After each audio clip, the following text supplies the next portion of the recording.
इयत्ता तिसरी बालभारती पान क्रमांक 12 धडा 25वा चित्रे हा धडा आपण अभ्यासणार आहोत। माझ घरातील फरशी पुसून झाल्यावर आई दमून गेली।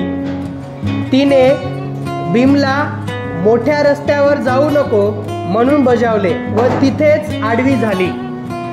बब्बी शेजारी गेली व भीमला एकटे वाटू लागले। तो इकडे तिकडे रेंगाळला। मग तो सोफ्यावर आला। खुर्चीवर उभे राहून त्याने बाहेरचे कपाट उघडले। त्यात गमतीच्या पुष्कळच वस्तू होत्या। हिरवी पारदर्शक काचेची दौत, तांबड्या मेणबत्त्या, जुने बंद पट असलेले घड्याळ, रंगीत दोरे, निळ्या हिरव्या मण्यांचा झगा घातलेली पण एक हात मोडलेली काचेची बाहुली, अंग दाबतात पत्र्याच्या बटनामधून कुई करणारी रबक बदक। पण त्या साऱ्यात भीमला फार आवडला तो रंगीत खडूंचा डब्बा। त्याने 2 मोठे खडू घेतले व तो हलकेच माझघरात आला। स्वच्छ केलेल्या फरशीचे मोठे चौकोन जणू त्याचीच वाट पाहत थांबले होते। तो मांडी घालून खाली बसला आणि वाकून चित्रे काढू लागला। थोड्याच वेळात जवळजवळ सगळी फरशी भरून गेली। इतक्यात आई जागी होऊन उठून बसली आणि समोरचे सारे काही पाहून तिने कपाळाला हात लावला। आत्ताच मी फरशी पुसून ठेवली होती, काही गिजबीज करून ठेवली आहेस तू?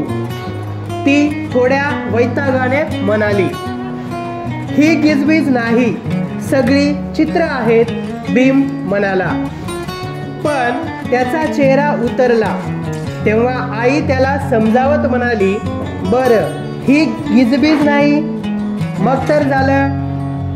तू ही कसली चित्र काढली आहेस ते तरी सांग मला। मग भीम खुल्ला व म्हणाला, हे राहुल हत्तीचं चित्र आहे। तो फिरायला निघाला आहे। या त्याच्या 2 घंटा। घंटा हत्तीपेक्षा थोड्या मोठ्याच होत्या। हत्तीची शेपटी व त्याची सोंड सारखीच असल्यामुळे हा हत्ती ट्रॉम प्रमाणे असावा असे आईला वाटले। ती म्हणाली, आणि ते दुसरं चित्र? अगं ते आपला घर नव्हे का? आश्चर्य दाखवत भीम म्हणाला। तू, बब्बी, बाबा, मी सगळेजण बाहेर थांबलो आहोत। आईला वाटले, होय सगळ्यांना बाहेर थांबणं जरूरच आहे।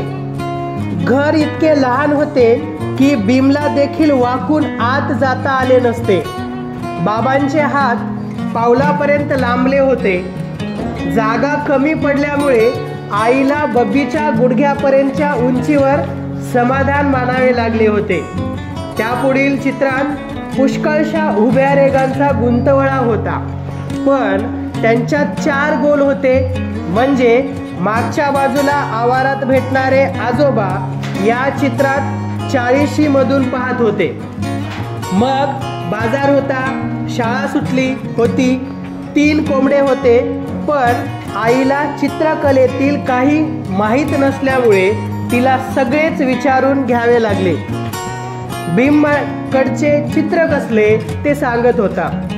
तेव्हा धपाधपा पावले आपटत बब्बी परत आली। फरशीकडे पाहताच सुरकोत्या आणत नाक उंचावून ती म्हणाली, काय घाण फरशी करून ठेवली आहेस तू? भीमने तिच्याकडे रागाने पाहिले। तो चित्राकडे वळला। त्या चित्रात काड्यांप्रमाणे उंच पाय असलेली, रुंद स्कर्ट घातलेली एक मुलगी होती व डोक्यातून बाण गेल्याप्रमाणे तिच्या लहान वेण्या दोन्ही बाजूंना ताठ होत्या। तिच्या हातात दप्तर होते।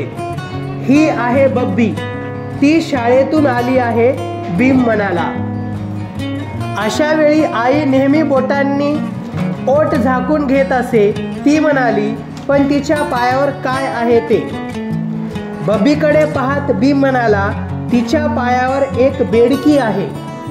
त्यावर बब्बीने दनादन पावले आपटली व ओरडून ती म्हणाली, आत्ताच मी तुझी सगळी चित्र पुसून टाकते बघ। मग बस गाडग्यासारखं तोंड करून.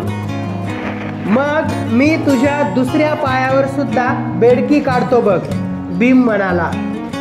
भीमचे शब्द ऐकताच बब्बी एकदम अकसली आणि नाक उंचावत त्याला वेडावून दाखवत आत गेली. तिथून ती पुन्हा ओरडली, बक्कासूर.